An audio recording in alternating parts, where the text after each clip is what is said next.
Hi dad, ಹೇಗಿದ್ದೀರಾ ನೀವು ಈಗ ಎಂದು ತನ್ನ ಅಪ್ಪನ ಕೋಣೆಗೆ ಹೋಗಿ ಕೇಳಿದ ಸಾಮ್ರಾಟ್. ಇತ್ತೀಚೆಗೆ ಮದುವೆಯಾದ ಮೇಲೆ ಮಗನ ಗಂಟು ಮುಖವೇ ನೋಡುತ್ತಿದ್ದ ಪ್ರಸಾದ್ಗೆ ಸಾಮ್ರಾಟ್ ಶಾಂತನಾಗಿ ಮಾತನಾಡಿಸಿದ್ದು ನೋಡಿ ತುಂಬ ಸಂತೋಷವಾಯಿತು. ಭೂಮಿಯ ಮನೆಯವರು ಯಾರಾದರೂ ಜೊತೆಯಲ್ಲಿ ಬಂದಿರುವರೋ ಅದಕ್ಕಾಗಿ ಈ ನಾಟಕ ಇರಬಹುದು ಎಂದು ಯೋಚಿಸಿ ಬಾಗಿಲ ಕಡೆ ನೋಡಿದರು. ತಂದೆ ಯಾವುದೇ ಉತ್ತರ ಕೊಡದೆ ಬಾಗಿಲ ಕಡೆ ನೋಡಿದಾಗ ಸಾಮ್ರಾಟ್ ಪ್ರಶ್ನಾರ್ಥಕವಾಗಿ ತಂದೆಯನ್ನು ನೋಡಿದ. ಡ್ಯಾಡ್ ಎಂದ. ಹಾಂ ಸಾಮ್ರಾಟ್, ಹುಷಾರಾಗಿದ್ದೀನಿ ಇವಾಗ. ಹೇಗಿತ್ತು ಮಾವನ ಮನೆಯ ಉಪಚಾರ, ವಾತಾವರಣ? ನಿನ್ನ ಮೊದಲ ಎಕ್ಸ್ಪೀರಿಯನ್ಸ್ ಅಲ್ವಾ ಈ ರೀತಿ? ಹಾಸಿಗೆಯಿಂದ ಎದ್ದು ಕುಳಿತು ಕೇಳಿದರು ಪ್ರಸಾದ್ ಮಗನನ್ನು. ನಿರೀಕ್ಷೆ ಮೀರಿತ್ತು ಅಷ್ಟೆ ಎಂದು ಮುಗುಳ್ನಕ್ಕು ತನ್ನ ರೂಮ್ ಸೇರಿದವನು ದಾಟಿಯ ಪ್ರಸಾದ್ಗೆ ಗೊಂದಲ ಉಂಟು ಮಾಡಿತು.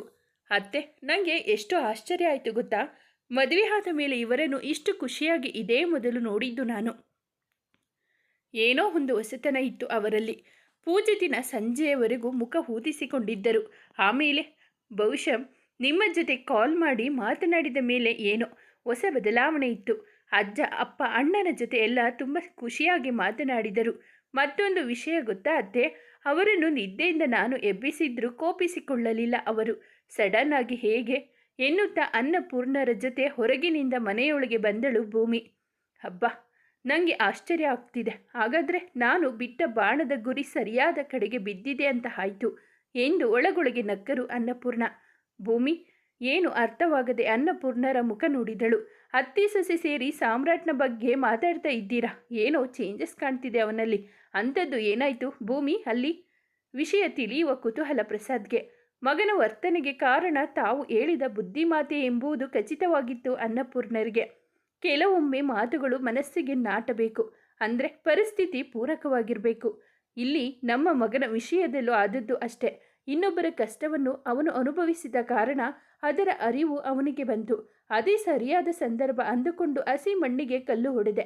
ಮಣ್ಣು ಹಸಿಯಾಗಿದ್ದರಿಂದ ಕಲ್ಲು ಗಟ್ಟಿಯಾಗಿ ಕೂತಿದೆ ಅಷ್ಟೆ ಎಂದ ಅನ್ನಪೂರ್ಣರ ಮಾತಿನ ಮರ್ಮ ಮಾವ ಸೊಸೆ ಇಬ್ಬರಿಗೂ ಗೊಂದಲದ ಗೂಡಾಗಿತ್ತು. ಇಬ್ಬರ ಮುಖದಲ್ಲಿ ಪ್ರಶ್ನೆ ಎದ್ದು ಕಾಣುತ್ತಿತ್ತು. ಏನೋ ಗೊಂದಲ ಮಾಡಿಕೊಳ್ಳಬೇಡಿ, ಸದ್ಯದಲ್ಲಿ ಎಲ್ಲ ಸರಿ ಹೋಗುವುದರ ಲಕ್ಷಣ ಇದು ಅನ್ನೋದು 100ರಷ್ಟು ಸತ್ಯ. ನೀವಿಬ್ಬರು ಈ ವಿಷಯ ಬಿಟ್ಟು ಬಿಡಿ, ಸಮಯವೇ ಎಲ್ಲ ಸರಿ ಮಾಡುತ್ತೆ.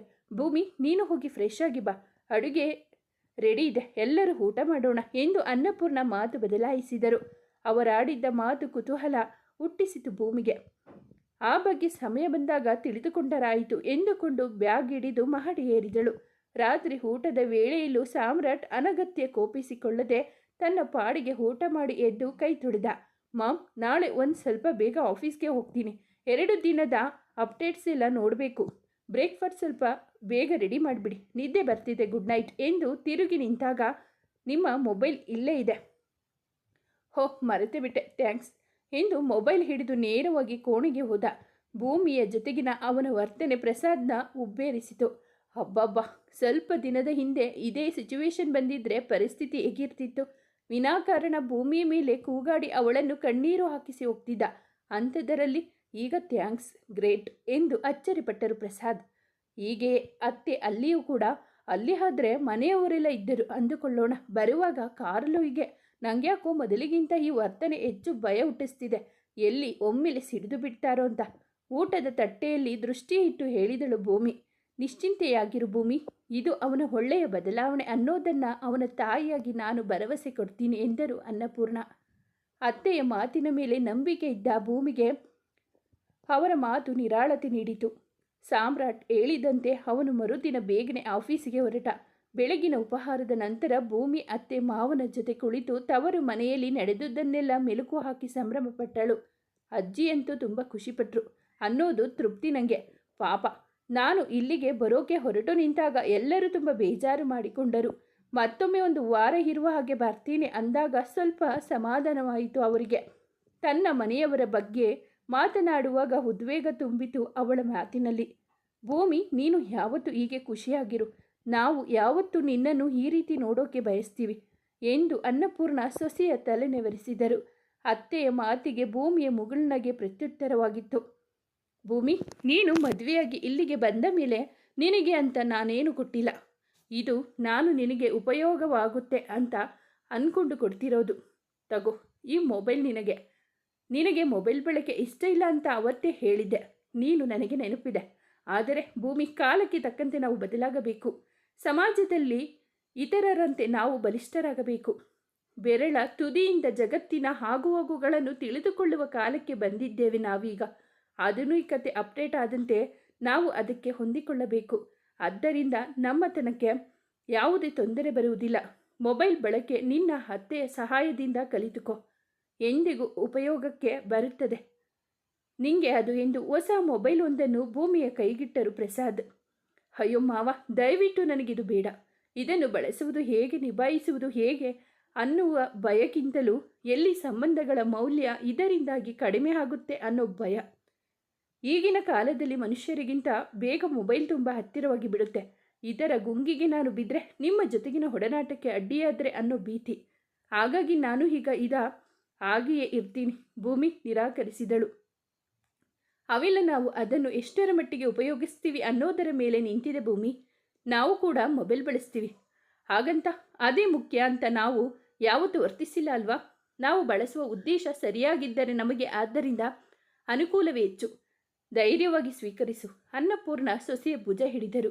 ಅವರ ಒತ್ತಾಯಕ್ಕೆ ಮುಜುಗರದಿಂದ ಮೊಬೈಲ್ ಸ್ವೀಕರಿಸಿದಳು ಭೂಮಿ. ದಿನಚರಿ ಎಂದಿನಂತೆ ನಡೆಯುತ್ತಲೇ ಇತ್ತು. ಸಾಮ್ರಾಟ್ ನಡವಳಿಕೆ ಯಾವುದೇ ಏರುಪೇರು ಇಲ್ಲದೆ ಹಾಗೆಯೇ ಸಾಗಿತ್ತು. ಭೂಮಿ ಅನ್ನಪೂರ್ಣರ ಸಹಾಯದಿಂದ ಮೊಬೈಲ್ನಲ್ಲಿ ಹೊಸ ಹೊಸ ವಿಷಯಗಳನ್ನು ಕಲಿತುಕೊಳ್ಳುತ್ತಿದ್ದಳು. ಡ್ರೈವಿಂಗ್ ಕ್ಲಾಸ್ ಕೂಡ ಸರಾಗವಾಗಿ ಸಾಗಿತ್ತು.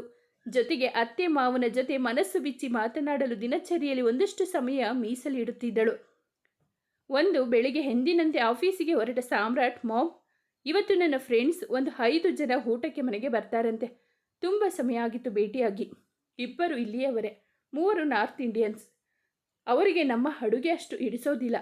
ಸೊ ನಾರ್ತ್ ಇಂಡಿಯನ್ ಸ್ಟೈಲ್ನಲ್ಲಿ ಅಡುಗೆ ಮಾಡಿದರೆ ಖುಷಿಯಾಗಿ ಊಟ ಮಾಡ್ತಾರೆ.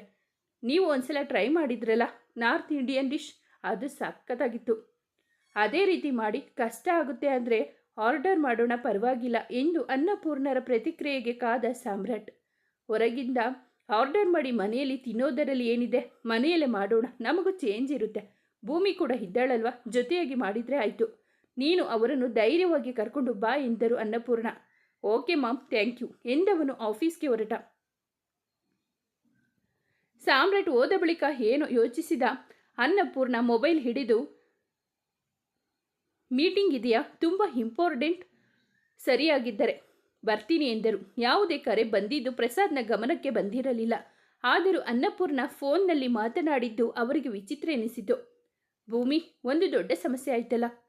ಲೇಡೀಸ್ ಕ್ಲಬ್ ಮೀಟಿಂಗ್ ಅಚಾನಕ್ಕಾಗಿ ಅರೇಂಜ್ ಮಾಡಿದ್ದಾರೆ.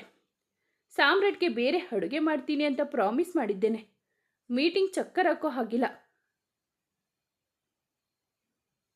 ತುಂಬ ಇಂಪಾರ್ಟೆಂಟ್. ಪ್ಲೀಸ್, ನೀನೇ ಅಡುಗೆ ಮಾಡ್ತೀಯಾ?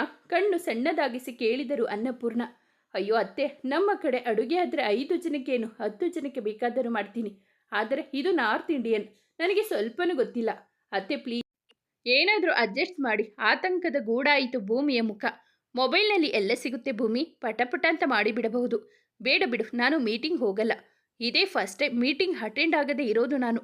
ಇಂಪಾರ್ಟೆಂಟ್ ಅಂತ ಬೇರೆ ಹೇಳ್ತಿದ್ದಾರೆ. ಮುಖ ಬಾಡಿಸಿದರು ಅನ್ನಪೂರ್ಣರಲ್ಲಿ ಏನೋ ನಾಟಕೀಯ ಭಾವವನ್ನು ಗುರುತಿಸಿದರು ಪ್ರಸಾದ್. ಅಯ್ಯೋ ಅತ್ತೆ, ನೀವು ಇಷ್ಟೊಂದು ಕೇಳಿಕೊಳ್ಳುತ್ತಿದ್ದೀರಿ. ನನಗೋಸ್ಕರ ನೀವು ಎಷ್ಟೆಲ್ಲ ಮಾಡಿದ್ದೀರಿ. ಪರವಾಗಿಲ್ಲ, ನಾನು ನಿಭಾಯಿಸ್ತೀನಿ. ನೀವು ಹೋಗಿ, ಸಾಧ್ಯ ಆದರೆ ಬೇಗ ಬನ್ನಿ ಎಂದು ಭೂಮಿ ಆತಂಕ ಮಾತ್ರ ಹೆಚ್ಚುತ್ತಲೇ ಇತ್ತು. ತುಂಬ ಥ್ಯಾಂಕ್ಸ್ ಭೂಮಿ, ಆದಷ್ಟು ಬೇಗ ಬರೋಕ್ಕೆ ಪ್ರಯತ್ನ ಮಾಡ್ತೀನಿ. ಬೇಗ ಹೊರಟು ಹೋಗಬೇಕು ಎಂದ ಅನ್ನಪೂರ್ಣ ಕೋಣೆಗೆ ಹೋದರು. ಎಂತಹ ಸಂದರ್ಭ ಬಂದರೂ ಸೊಸೆಯ ಕೈ ಬಿಡದೇ ಇದ್ದ ಮಡದಿಯ ವರ್ತನೆ ಏಕೋ ಸಂಶಯ ಮೂಡಿಸಿತು ಪ್ರಸಾದ್ಗೆ. ಅನ್ನಪೂರ್ಣರನ್ನು ಹಿಂಬಾಲಿಸಿ ಕೋಣೆಗೆ ಹೋದ ಪ್ರಸಾದ್, ಪೂರ್ಣ, ಏನಾಗಿದೆ ನಿಂಗೆ? ಪಾಪ ಭೂಮಿಯನ್ನು ಏನೇ ಸಂಕಷ್ಟಕ್ಕೆ ತಳ್ಳುತ್ತಾ ಇದ್ದೀಯಾ? ಅದಲ್ಲದೆ ನಿಂಗೆ ಯಾವುದೇ ಫೋನ್ ಬಂದಿಲ್ಲ ನಂಗೊತ್ತು. ಯಾಕೆ ಈ ನಾಟಕ? ಮಗ ಏನೋ ಸರಿ ಹೋಗ್ತಿದ್ದಾನೆ ಅನ್ನುವಾಗ ನಿನ್ನ ಹೊಸ ಆಟ ಶುರುವಾಯ್ತಾ? ಸ್ವಲ್ಪ ಗಂಭೀರವಾಗಿ ಕೇಳಿದರು ಪ್ರಸಾದ್. ಹರರೇ, ಯಾಕಿಷ್ಟು ರೈಸ್ ಆಗ್ತಿದ್ದೀರಿ? Calm down. ನಾನು ಸೊಸೆಯನ್ನು ಯಾವತ್ತೂ ಕಷ್ಟದಲ್ಲಿ ಸಿಲುಕಿಸೋದಿಲ್ಲ. ಸರಿಯಾಗಿ ಹೇಳಿದ್ದೀರಿ ನೀವು. ಇದು ನಾಟಕನೇ. ನನಗೆ ಯಾವುದೇ ಕಾಲ್ ಬರಲಿಲ್ಲ, ಯಾವುದೇ ಮೀಟಿಂಗ್ ಕೂಡ ಇಲ್ಲ. ಸೀರೆಯೊಂದನ್ನು ಕೈಗೆತ್ತಿಕೊಳ್ಳುತ್ತಾ ಹೇಳಿದರು ಅನ್ನಪೂರ್ಣ. ಮತ್ತೆ ಯಾಕೆ ಈ ನಾಟಕ? ಪ್ರಶ್ನಿಸಿದರು ಪ್ರಸಾದ್. ಇದು ನನ್ನ ಸೊಸೆಗೆ ನಾನು ಕೊಡ್ತಾ ಇರೋ ರಹಸ್ಯ ಪರೀಕ್ಷೆ ಅಂತ ತಿಳ್ಕೊಳ್ಳಿ. ಅನಿರೀಕ್ಷಿತ ಸಂದರ್ಭವನ್ನು ನಿಭಾಯಿಸಲು ಇದೊಂದು ಅವಳಿಗೆ ಒಳ್ಳೆಯ ಅವಕಾಶ. ಎಲ್ಲದಕ್ಕೂ ನನ್ನನ್ನೇ ಅಂತ ಎಷ್ಟು ಸಮಯ ಅವಲಂಬಿಸೋದು? ಅವಳು ತುಂಬ ಚುರುಕು ಅಂತ ನನಗೆ ಗೊತ್ತು. ಸಾಮ್ರಾಟ್ ಅವಳಿಗೆ ಮತ್ತಷ್ಟು ಹತ್ತಿರವಾಗಲು ಇದೊಂದು ಸೂಕ್ತ ಸಮಯ ಅಂತ ನನಗೆ ಅನಿಸ್ತು. ಹಾಗಾಗಿ ಈ ನಾಟಕ. ಕೈಕಟ್ಟಿ ಪತಿಯ ಮುಂದೆ ನಿಂತು ತಮ್ಮ ಯೋಚನೆಯನ್ನು ಹಂಚಿಕೊಂಡರು ಅನ್ನಪೂರ್ಣ. ಓಹೋ, ಪ್ಲಾನ್ ಏನು? ಮೆಚ್ಚುವಂಥದ್ದು. ಆದರೆ ಅದನ್ನು ಪ್ರಯೋಗ ಮಾಡುವ ಸಮಯ ಇದಾ? ಅದು ಸಾಮ್ರಾಟ್ನ ಸ್ನೇಹಿತರ ಮೇಲೆ? ನನಗೆ ಯಾಕೋ ಬೇಡ ಅನಿಸ್ತಾ ಇದೆ. ಪ್ರಸಾದ್ಗೆ ಭೂಮಿಯನ್ನು ಸಂಕಷ್ಟದ ಕೂಪಕ್ಕೆ ತಳ್ಳುವ ಮನಸ್ಸಿರಲಿಲ್ಲ. ನನ್ನ ಸೊಸೆಯ ಬಗ್ಗೆ ನನಗೆ ಸಂಪೂರ್ಣ ಭರವಸೆ ಇದೆ. ಅವಳು ಏನು ಅಂತ ನಾನು ಚೆನ್ನಾಗಿ ಅರ್ಥೈಸಿಕೊಂಡಿದ್ದೇನೆ. ನೋಡೋಣ, ಸೋಲೋ ಗೆಲುವು, ಒಟ್ಟಿನಲ್ಲಿ ಒಂದೊಳ್ಳೆ ಪಾಠ ಅನುಭವ ಅಂದು ಖಂಡಿತ ಸಿಗುತ್ತೆ ಅವಳಿಗೆ ಎಂದು ಹೇಳಿದ ಅನ್ನಪೂರ್ಣರಲ್ಲಿ ಸೊಸೆಯ ಮೇಲಿನ ವಿಶ್ವಾಸ ಅಗಾಧವಾಗಿತ್ತು. ಭೂಮಿ, ಈಗಿನ್ನು ಬೆಳಿಗ್ಗೆ ಅಷ್ಟೆ. ಮಧ್ಯಾಹ್ನದವರೆಗೆ ಬೇಕಾದಷ್ಟು ಸಮಯವಿದೆ. ನೀನು ಜಾಣೆ, ನಿನಗೆ ಎಲ್ಲ ನಿಭಾಯಿಸುವ ಸಾಮರ್ಥ್ಯ ಇದೆ ನಂಗೆ ಗೊತ್ತು. ನಾನು ಹೋಗಿ ಬರ್ತೀನಿ, ಅನ್ನಪೂರ್ಣ ಸೊಸೆಗೆ ಹೇಳಿ ಹೊರಟು ನಿಂತರು. ಅನ್ನಪೂರ್ಣ ಹೋಗುವುದು ಭೂಮಿಗೆ ಸ್ವಲ್ಪವೂ ಇಷ್ಟವಿರಲಿಲ್ಲ ಎಂಬುವುದು ಅವಳ ಮುಖವೇ ಹೇಳುತ್ತಿತ್ತು. ಪಾಪಚ್ಚಿ, ಎಷ್ಟೊಂದು ಆತಂಕ ಇದೆ ಇವಳ ಮುಖದಲ್ಲಿ. ಆದರೆ ನನ್ನ ನಿರ್ಧಾರ ಸರಿಯಾಗಿದೆ. ಇಂತಹ ಸದಾವಕಾಶಗಳನ್ನು ಸರಿಯಾಗಿ ಬಳಸಿಕೊಳ್ಳಬೇಕು. ನನ್ನ ಮಗನ ಜೀವನ ಸರಿ ಹೋಗಬೇಕು ಅಂದರೆ ಇದೆಲ್ಲ ಮಾಡಲೇಬೇಕು ಎಂದು ಮನದಲ್ಲೇ ಯೋಚಿಸಿದ ಅನ್ನಪೂರ್ಣ ಮನೆಯಿಂದ ಹೊರನಡೆದರು. ಮಾವ, ನನಗೆ ಏನು ಮಾಡಬೇಕು ಅಂತಾನೆ ಗೊತ್ತಾಗ್ತಿಲ್ಲ. ಮೊಬೈಲ್ ನೋಡಿ ಅಡುಗೆ ಕಲಿತುಕೊಳ್ಳಬಹುದು, ಆದರೆ ಸಡನ್ ಆಗಿ ಹೇಗೆ? ಅದು ಸಾಮ್ರಾಟ್ ಅವರ ಸ್ನೇಹಿತರು ಹೊಸದಾಗಿ ಮನೆಗೆ ಬರುತ್ತಿದ್ದಾರೆ. ಒಂದು ವೇಳೆ ಅವರಿಗೆ ಇಡಿಸಿಲ್ಲ ಅಂದರೆ? ಅಡುಗೆಯಲ್ಲಿ ಹೆಚ್ಚು ಕಡಿಮೆಯಾದರೆ? ಪ್ರಸಾದ್ ಅವರ ಬಳಿ ತನ್ನ ತಮಲಗಳನ್ನು ಹೇಳಿಕೊಂಡಳು ಭೂಮಿ. ಗೊಂದಲದಿಂದ ಯಾವುದೇ ಕೆಲಸ ಮಾಡಬಾರದು ಭೂಮಿ. ನಾನು ಸರಿಯಾಗಿ ಮಾಡ್ತೀನಿ ಅನ್ನೋ ಭರವಸೆ ಬೇಕು, ಆದರೆ ಅತಿಯಾದ ವಿಶ್ವಾಸ ಕೂಡ ಇರಬಾರದು. ಒಂದು ವೇಳೆ ಇದರಲ್ಲಿ ನೀನು ಸೋತೆ ಅಂತಾನೆ ಇಟ್ಟುಕೊಳ್ಳೋಣ, ಏನಾಗಬಹುದು? ಸಾಮ್ರಾಟ್ ಕೂಗಾಡ್ತಾನೆ, ಅದು ನಮಗೆ ಹೊಸದಲ್ಲ. ಅವನ ಸ್ನೇಹಿತರ ಮುಂದೆ ರೇಗಾಡಿದ್ರು. ಅವರು ನಮಗೆ ಕೇವಲ ಒಂದು ದಿನದ ಅತಿಥಿಗಳಷ್ಟೇ. ಅವರಿಂದ ನಮಗೆ ಏನೂ ಆಗಬೇಕಾಗಿಲ್ಲ. ಆಗಿರುವಾಗ ಯಾಕೆ ಹೆದರಿಕೆ? ಅದೇ ಇವತ್ತು ನೀನು ಗೆದ್ದೆ ಅಂತ ಇಟ್ಟುಕೋ. ಪರಿಣಾಮ ಸಾಮ್ರಾಟ್ಗೆ ನಿನ್ನ ಬಗೆಗಿನ ಅಭಿಪ್ರಾಯ ಬದಲಾಗುವ ಸಾಧ್ಯತೆ ಇದೆ. ನಿನಗೆ ಮತ್ತಷ್ಟು ಹತ್ತಿರವಾಗಬಹುದು ಅವನು. ಅವನ ಸ್ನೇಹಿತರು ಇಲ್ಲಿ ನೆಪ ಅಷ್ಟೇ. ಅವರ ಅಭಿಪ್ರಾಯ ಮುಖ್ಯವೂ ಅಲ್ಲ ಇಲ್ಲಿ. ಇದು ನಿನಗೆ ಸಾಮ್ರಾಟ್ನನ್ನು ಗೆಲ್ಲಲು ಇರುವ ಪರೀಕ್ಷೆ ಅಂದುಕೋ. ಧೈರ್ಯವಾಗಿ ಎದುರಿಸು. ಒಬ್ಬ ಮಾವನಾಗಿ ಪ್ರಸಾದ್ ಸೊಸೆಯನ್ನು ಸ್ಫೂರ್ತಿದಾಯಕ ಮಾತುಗಳಿಂದ ಉರಿದುಂಬಿಸಿದರು. ಪ್ರಸಾದ್ ಅವರ ಮಾತುಗಳಲ್ಲಿ ಸತ್ಯಾಂಶವನ್ನು ಕಂಡುಕೊಂಡ ಭೂಮಿಗೆ ಹೊಸ ಹುರುಪು ಬಂತು. ಖಂಡಿತವಾಗಿಯೂ ನಿಮ್ಮ ಮಾತು 100ರಷ್ಟು ನಿಜ ಮಾವ. ಈ ಪರೀಕ್ಷೆಯಲ್ಲಿ ಒಂದು ಖುಷಿ ಇದೆ ಅಂತ ಈಗ ಅನಿಸ್ತಾ ಇದೆ. ನಿಮ್ಮ ಈ ಮಾತುಗಳಿಗೆ ತುಂಬ ಥ್ಯಾಂಕ್ಸ್ ಮಾವ ಎಂದವಳು ಮೊಬೈಲ್ ತೆಗೆದುಕೊಂಡು ಇಂದಿನ ಅಡುಗೆಯ ಯೋಜನೆಗೆ ಸಿದ್ಧಳಾದಳು. ಭೂಮಿ, ನಿನಗೆ ಬೇಕಾಗಿರುವ ಸಾಮಗ್ರಿಗಳೆಲ್ಲ ಇದೆಯಾ ಇಲ್ವಾ ನೋಡಿಕೊ. ಇಲ್ಲದಿದ್ದರೆ ನಾನೇ ತಂದು ಕೊಡ್ತೀನಿ. ಪ್ರಸಾದ್ ಸೊಸೆಗೆ ಸಹಾಯ ಮಾಡಲು ಮುಂದಾದರು. ಇಲ್ಲ ಮಾವ, ಎಲ್ಲ ಸಾಮಗ್ರಿಗಳು ಇದೆ, ಈಗ ತಾನೇ ನೋಡಿದೆ. ಇರುವ ಸಾಮಗ್ರಿಗಳನ್ನು ಉಪಯೋಗಿಸಿಕೊಂಡೇ ಅಡುಗೆ ಮಾಡೋಣ ಅಂತ ಇದ್ದೀನಿ. ನೀವು ಆರಾಮವಾಗಿ ಕೂತಿರಿ ಎಂದು ಪಾತ್ರೆ ಹಿಡಿದು ಕೆಲಸಕ್ಕೆ ಮುಂದಾದಳು ಭೂಮಿ. ಎಲ್ಲ ಜವಾಬ್ದಾರಿ ಸೊಸೆ ನೋಡಿಕೊಳ್ಳುವೆ ಎಂದಾಗ ಪ್ರಸಾದ್ ಹಾಲ್ನಲ್ಲಿ ಕುಳಿತು ಟಿವಿ ನೋಡಿದರು. ಮಧ್ಯಾಹ್ನದ ಹೊತ್ತಿಗೆ ಅಡುಗೆ ತಯಾರಿಸಿ ಹೊರಬಂದಳು ಭೂಮಿ. ಅರೆ, ಚಟಾಪಟಾಗಿ ಅಡುಗೆ ಮಾಡಿದೆ ಅನಿಸುತ್ತೆ. ಏನೋ ಹೊಸ ಘಮ. ಅವರು ಬರುವುದಕ್ಕೂ ಮುನ್ನ ಎಲ್ಲ ತಯಾರಿಸಿದೆ ಅಂತ ಆಶ್ಚರ್ಯ ಆಗ್ತಿದೆ ಭೂಮಿ. ಮೂಗಿನ ಮೇಲೆ ಬೆರಳಿಟ್ಟರು ಪ್ರಸಾದ್. ನಿಜಕ್ಕೂ ಇದೆಲ್ಲ ಹೊಸ ಅನುಭವ ನನಗೆ. ಈ ಹೊಸ ಪ್ರಯೋಗದಲ್ಲಿ ಉಪ್ಪು, ಖಾರ, ಹುಳಿ, ಸಿಹಿ ಹೇಗೆ ಬೆರೆತಿದೆಯೋ ನನಗೆ ಗೊತ್ತಿಲ್ಲ. ಅವರಿಗೆ ಇಷ್ಟವಾಗುತ್ತೋ ಇಲ್ಲವೋ ನನಗೆ ಗೊತ್ತಿಲ್ಲ. ಆದರೆ ನೀವು ಹೇಳಿದಾಗೆ ಹೆಚ್ಚೆಂದರೆ ಅವರು ನನ್ನ ಮೇಲೆ ರೇಗುತ್ತಾರೆ, ಬಿಟ್ಟರೆ ಪ್ರಪಂಚ ಮುಳುಗದು ಅಲ್ವಾ ಎಂದು ಭೂಮಿ ಹೇಳಿದಾಗ ಸೊಸೆಯ ಬೆಳವಣಿಗೆ ಕಂಡು ಹೆಮ್ಮೆ ಪಟ್ಟರು ಪ್ರಸಾದ್. ಅಷ್ಟರಲ್ಲಿ ಮನೆಯ ಕಾಲಿಂಗ್ ಬೆಲ್ ರಿಂಗಣಿಸಿತು. ಭೂಮಿ ಪ್ರಸಾದ್ ಅವರನ್ನೊಮ್ಮೆ ನೋಡಿ ಎದ್ದು ಹೋಗಿ ಬಾಗಿಲು ತೆರೆದಳು. ಬಾಗಿಲ ಮುಂದೆ ಸಾಮ್ರಾಟ್ ಹಾಗೂ ಅವನ ಸ್ನೇಹಿತರು ನಿಂತಿದ್ದರು. ಎಷ್ಟೇ ಧೈರ್ಯದಿಂದ ಇದ್ದರೂ ಅವರನ್ನು ಕಂಡಾಗ ತನ್ನೊಳಗೆ ಹುದುಗಿದ್ದ ಭಯ ಮತ್ತೆ ಇಣುಕಿದಂತಾಯಿತು ಭೂಮಿಗೆ. ಆದರೂ ಅದನ್ನು ಮುಖದಲ್ಲಿ ತೋರ್ಪಡಿಸದೆ ನಗುಮುಖದಿಂದ ಸ್ವಾಗತಿಸಿದಳು.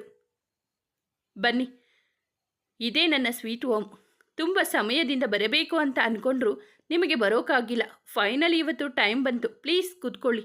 ಸಾಮ್ರಾಟ್ ಸಂಭ್ರಮದಿಂದ ತನ್ನ ಸ್ನೇಹಿತರನ್ನು ಸ್ವಾಗತಿಸಿದ. ಡ್ಯಾಡ್, ನಾನು ಹೇಳ್ತಿದ್ದ ಫ್ರೆಂಡ್ಸ್ ಇವರೇ. ಇವರಿಬ್ಬರು ನನ್ನ ಕಾಲೇಜ್ ಟೈಮ್ ಫ್ರೆಂಡ್. ನಿಮಗೆ ನೋಡಿ ಪರಿಚಯ ಇಲ್ಲದಿದ್ದರೂ ಇವರ ಬಗ್ಗೆ ಹೇಳ್ತಿರ್ತೀನಿ ಅಲ್ವಾ. ಮತ್ತೆ ಇವರು ಮೂವರು ನಾರ್ತ್ ಇಂಡಿಯನ್ಸ್. ಆದರೆ ಇಲ್ಲಿ ಬಂದು ತುಂಬ ಸಮಯ ಆದ ಕಾರಣ ಕನ್ನಡ ಚೆನ್ನಾಗಿ ಕಲಿತುಕೊಂಡಿದ್ದಾರೆ. ಬಟ್ ನಮ್ಮ ಫುಡ್ಗೆ ಮಾತ್ರ ಇನ್ನೂ ಅಡ್ಜಸ್ಟ್ ಆಗೋಕೆ ಆಗಿಲ್ಲ ಇವರಿಗೆ ಎಂದು ಸ್ನೇಹಿತರನ್ನು ಪರಿಚಯಿಸಿದ ಸಾಮ್ರಾಟ್. ಇವರು ನನ್ನ ಡ್ಯಾಡ್, ಫೋಟೋ ನೋಡಿದ್ದೀರಿ ಅಲ್ವಾ? ಶೀಸ್. ಭೂಮಿಯನ್ನು ತೋರಿಸಿದವನಿಗೆ ಏನು ಹೇಳಬೇಕೆಂದು ತೋಚಲಿಲ್ಲ. ಮಾತು ನಿಲ್ಲಿಸಿದ. ಶೀಸ್ ಯಾರು ಹೇಳೋ? ಸಾಮ್ರಾಟ್ನ ಮಡದಿ ಅಂತ ಗೊತ್ತಾದರೂ ತಮಾಷೆಯಾಗಿ ಕೇಳಿದರು ಅವನ ಸ್ನೇಹಿತರು. ಸಾಮ್ರಾಟ್ ಕೇವಲ ಮುಗುಳ್ನಕ್ಕ. ಭೂಮಿ ಸಂದರ್ಭ ಎದುರಿಸಲಾರದೆ ಅಡುಗೆ ಕೋಣೆಗೆ ಹೋದಳು. ಹಾಯ್ ಅಂಕಲ್, ಸಾಮ್ರಾಟ್ ತುಂಬ ಚೇಂಜ್ ಆಗಿದ್ದಾನೆ. ನಾವೆಲ್ಲ ಸಿಂಗಲ್ ಲೈಫ್ ಎಂಜಾಯ್ ಮಾಡೋಣ. ಮದುವೆ ಪ್ಲ್ಯಾನ್ ಸದ್ಯಕ್ಕೆ ಬೇಡ, ಅದು ಇದು ಅಂತ ಟೀ ಸ್ಟಾಲ್ನಲ್ಲಿ ಕೂತು ಪ್ಲ್ಯಾನ್ ಹಾಕಿದ್ವಿ. ಆ ಪ್ಲ್ಯಾನ್ಗೆ ಎಲ್ಲ ಸೂತ್ರಧಾರ ಇವನೇ ಆಗಿದ್ದ. ಬಟ್ ಇವನೇ ನಮಗೆ ಕೈಕೊಟ್ಟ. ಏನು ಅರ್ಜೆಂಟ್ ಇತ್ತು ಇವನಿಗೆ ಅಲ್ವಾ ಅಂಕಲ್? ನೀವೇ ಹೇಳಿ. ಒಬ್ಬಾತ ಆತ್ಮೀಯತೆಯಿಂದ ಕೇಳಿದಾಗ ಪ್ರಸಾದ್ಗೆ ಪ್ರತ್ಯುತ್ತರ ನೀಡುವುದು ಕಷ್ಟವಾಯಿತು. ತುಟಿ ಬಿರಿದು ಸುಮ್ಮನಾದರು. ಅದೇ ವಿಷಯ ಮುಂದುವರಿಸಲು ಇಷ್ಟವಿಲ್ಲದೆ ಸಾಮ್ರಾಟ್ ಮಾತು ಬದಲಾಯಿಸಿ, ಫ್ರೆಂಡ್ಸ್ ಬರ್ತಿದ್ದಾರೆ ಅಂತ ಮಾಮ್ ಕುಕ್ಕಿಂಗ್ ಜೋರಾಗಿದ್ದ ಆಗಿದೆ. ಅಡುಗೆ ಕೋಣೆಯತ್ತ ಕಣ್ಣು ಹಾಯಿಸಿದ. ಇಲ್ಲ ಸಾಮ್ರಾಟ್, ನಿಮ್ಮ ಅಮ್ಮ ಲೇಡೀಸ್ ಕ್ಲಬ್ ಮೀಟಿಂಗ್ ಇದೆ ಅಂತ ಬೆಳಗ್ಗೆನೆ ಹೋದ್ಲು ಎಂದು ಪ್ರಸಾದ್ ವಿಚಾರ ತಿಳಿಸಿದಾಗ, ವಾಟ್ ಮೀಟಿಂಗ್? ಅಂದರೆ ಬೆಳಗ್ಗೆನೆ ಅಡುಗೆ ಮಾಡಿಟ್ಟು ಹೋದ್ರಾ? ಕಳವಳದಿಂದ ಪ್ರಶ್ನಿಸಿದ ಸಾಮ್ರಾಟ್. ಇಲ್ಲ ಸಾಮ್ರಾಟ್, ನೀನು ಹೊರಟಾಗಲೇ ಅವಳಿಗೆ ಕಾಲ್ ಬಂತು. ತುಂಬ ಇಂಪಾರ್ಟೆಂಟ್ ಅಂತ ಕೂಡಲೇ ಹೊರಟ್ಲು. ಹಾಗಾಗಿ ಭೂಮಿ ಅಡುಗೆ ಮಾಡಿದ್ಲು ಎಂದಾಗ ಸಾಮ್ರಾಟ್ಗೆ ಸ್ನೇಹಿತರ ಊಟದ ವಿಚಾರವೇ ತಲೆನೋವು ತಂದಿತು.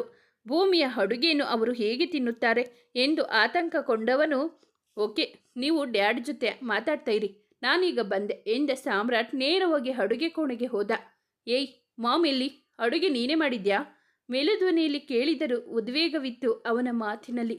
ಹಾಂ, ಅದು ಅತ್ತೆ ಮೀಟಿಂಗ್. ಅವಳ ಮಾತು ಮುಂದುವರಿಯುವ ಮೊದಲೇ, ಆಗಲೇ ಹೇಳಿದರೆ ಇವರನ್ನು ಕರ್ಕೊಂಡು ಬರೋ ಪ್ಲ್ಯಾನ್ ಆದರೂ ಕ್ಯಾನ್ಸಲ್ ಮಾಡ್ಬೋದಿತ್ತು. ಈಗ ಏನು ಮಾಡಲಿ? ಐ ಥಿಂಕ್ ಆರ್ಡರ್ ಮಾಡೋದು ಬಿಟ್ಟು ಬೇರೆ ದಾರಿನೇ ಇಲ್ಲ ಎಂದು ಸಾಮ್ರಾಟ್ ಮುಷ್ಟಿ ಹಿಡಿದು ಗೋಡೆಗೆ ಗುದ್ದಿದ. ಅಡುಗೆ ನಾನು ಮಾಡಿದ್ದೀನಿ, ಟೆನ್ಷನ್ ತಗೊಂಬೇಡಿ. ಆರ್ಡರ್ ಮಾಡೋದೆಲ್ಲ ಏನೂ ಬೇಡ, ನೀವು ಆರಾಮಾಗಿರಿ, ಶಾಂತವಾಗಿ ಉತ್ತರಿಸಿದಳು ಭೂಮಿ. ನೀನಾ? ಏನು ಬೇಡ ತಾಯಿ, ಆ ಊಟ ಅವರಿಗೆ ಸೇರೋದಿಲ್ಲ. ನಾನು ಆರ್ಡರ್ ಮಾಡ್ತೀನಿ, ಅರ್ಧ ಗಂಟೆಯಲ್ಲಿ ಬರುತ್ತೆ ಎಂದು ಸಾಮ್ರಾಟ್ ಮೊಬೈಲ್ ಕೈಗೆತ್ತಿಕೊಂಡಾಗ, ನಿಮ್ಮ ಮರ್ಯಾದೆ ಹೋಗೋ ಕೆಲಸ ನಾನು ಮಾಡೋದಿಲ್ಲ ಅಂತ ಈ ಮೊದಲೇ ಒಂದು ಬಾರಿ ನಿಮಗೆ ಗಮನಕ್ಕೆ ಬಂದಿದೆ ಅಲ್ವಾ?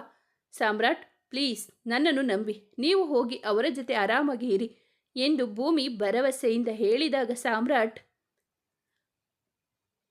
ಪ್ರಶ್ನಾರ್ಥಕವಾಗಿ ಅವಳನ್ನು ನೋಡಿದ. ಭೂಮಿ ಹೌದೆಂಬಂತೆ ತಲೆಯಲ್ಲಾಡಿಸಿದಾಗ ಸಾಮ್ರಾಟ್, ಸರಿ, ನೀನು ಏನು ಮಾಡಿದ್ಯೋ ನನಗೆ ಗೊತ್ತಿಲ್ಲ. ಫುಲ್ ಕಾನ್ಫಿಡೆಂಟ್ ಆಗಿ ಇದ್ದೀಯ ನೀನು. ನನ್ನ ಸ್ನೇಹಿತರಿಗೆ ಇರಿಸು ಮುರಿಸು ಆದರೆ ಮಾತ್ರ ಮಾತು ಮುಂದುವರಿಸದೆ ಎಚ್ಚರಿಕೆ ಕೊಟ್ಟು ಹೊರನಡೆದ. ಆದರೂ ಅವನ ಮನಸ್ಸಿನಲ್ಲಿ ಆತಂಕದ ಜ್ವಾಲಾಮುಖಿ ಎದ್ದಿತು. ಊಟ ರೆಡಿ ಇದೆ, ಬನ್ನಿ ಮಾವ, ನೀವು ಬನ್ನಿ. ಡೈನಿಂಗ್ ಟೇಬಲ್ನಲ್ಲಿ ಎಲ್ಲ ವ್ಯವಸ್ಥೆ ಮಾಡಿ ಕರೆದಳು ಭೂಮಿ. ಎಲ್ಲರೂ ಕೈ ತೊಳೆದು ಊಟಕ್ಕೆ ಬಂದು ಕುಳಿತರು. ಭೂಮಿಯನ್ನೊಮ್ಮೆ ನೋಡಿದ ಸಾಮ್ರಾಟ್ನ ಕಂಗಳಲ್ಲಿ ಆತಂಕದ ಹೆಳೆಯನ್ನು ಗುರುತಿಸಿದಳು ಭೂಮಿ. ಅಷ್ಟರಲ್ಲಿ ಮನೆಯೊಳಗೆ ಬಂದರು ಅನ್ನಪೂರ್ಣ. ಹೋ, ಎಲ್ಲ ಬಂದ್ರಾ? ಕೈಯಲ್ಲಿದ್ದ ಪರ್ಸನ್ನು ಟೇಬಲ್ ಮೇಲಿಡುತ್ತಾ ಕೇಳಿದರು ಅನ್ನಪೂರ್ಣ. ಮಾಮ್. ಕೇವಲ ಒಂದೇ ಶಬ್ದ ಉಸಿರಿದ ಸಾಮ್ರಾಟ್ನ ಮಾತಿನಲ್ಲಿ ತಾಯಿಯಲ್ಲಿ ಕೇಳಬೇಕಾದ ಎಲ್ಲ ಪ್ರಶ್ನೆಯೂ ಇತ್ತು. ರಿಯಲಿ ಸಾರಿ ಸಾಮ್ರಾಟ್, ತುಂಬ ಇಂಪಾರ್ಟೆಂಟ್ ಇತ್ತು. ಆದರೆ ಇಲ್ಲಿ ಭೂಮಿ ಎಲ್ಲ ನಿಭಾಯಿಸಿದ್ದಾಳೆ ಬಿಡು ಎಂದವರು ಸೊಸೆಯ ಬಗ್ಗೆ ಪೂರ್ತಿ ವಿಶ್ವಾಸ ಹೊಂದಿದ್ದರು. ಏನು ನಿಭಾಯಿಸಿದ್ಲೋ ಮಣ್ಣು, ನನಗಂತೂ ಅರ್ಥವಾಗುತ್ತಿಲ್ಲ. ನನ್ನ ಮರ್ಯಾದೆ ಹೋಗದೆ ಇದ್ದರೆ ಅದುವೇ ಪುಣ್ಯ. ಗೊಣಗಿದವನು ಸ್ನೇಹಿತರನ್ನು ನೋಡಿ ನಾಟಕದ ನಗೆ ಬೀರಿದ. ಅತ್ತೆ, ಇವತ್ತು ನೀವು ಕೂಡ ಇವರ ಜೊತೆ ಕೂತ್ಕೊಳ್ಳಿ, ಫ್ರೆಶ್ ಆಗಿ ಬನ್ನಿ, ಕೈಕಾಲು ತೊಳೆದು ಬನ್ನಿ, ನಾನೇ ಬಡಿಸ್ತೀನಿ ಎಂದ ಭೂಮಿಯ ಮಾತಿಗೆ ನಕಾರ ತೆಗೆಯದೆ ತಲೆದೂಗಿದರು ಅನ್ನಪೂರ್ಣ. ಸೊಸೆ ಆ ಕೈ ರುಚಿಯ ಹೊಸ ಪ್ರಯೋಗ ಸವಿಯುವ ಕಾತುರ ಇತ್ತು ಪ್ರಸಾದ್ಗೆ. ಡೈನಿಂಗ್ ಟೇಬಲ್ ಮೇಲೆ ಮುಚ್ಚಳ ಹಾಕಿ ಇಟ್ಟಿದ್ದ ಪಾತ್ರೆಗಳನ್ನು ನೋಡಿದ ಸಾಮ್ರಾಟ್ ಏನಿರಬಹುದು, ಹೇಗಿರಬಹುದು ಎಂದು ಯೋಚಿಸಿ ಅಕ್ಷರಶಃ ಮೂಕನಾಗಿದ್ದ. ಈ ಸಂದರ್ಭದಲ್ಲಿ ಮುಂದುವರಿಯುವುದು. ಸ್ನೇಹಿತರೆ, ಈ ಕತೆ ನಿಮಗೆ ಇಷ್ಟವಾದರೆ ದಯವಿಟ್ಟು ಒಂದು ಲೈಕ್ ಮಾಡಿ, ನಮ್ಮ ಚಾನಲನ್ನು ಸಬ್ಸ್ಕ್ರೈಬ್ ಆಗಿ, ಪಕ್ಕದಲ್ಲಿರುವ ಬೆಲ್ ಐಕನ್ ಕ್ಲಿಕ್ ಮಾಡಿ, ನಿಮ್ಮ ಫ್ರೆಂಡ್ಸ್ ಆ್ಯಂಡ್ ಫ್ಯಾಮಿಲಿಗೆ ಈ ಕಥೆಯನ್ನು ಶೇರ್ ಮಾಡಿ. ನಿಮ್ಮ ಅನಿಸಿಕೆ ಅಭಿಪ್ರಾಯವನ್ನು ಕಾಮೆಂಟಲ್ಲಿ ತಿಳಿಸಿ. ಕಥೆಯನ್ನು ಕೇಳಿದ್ದಕ್ಕಾಗಿ ಧನ್ಯವಾದಗಳು.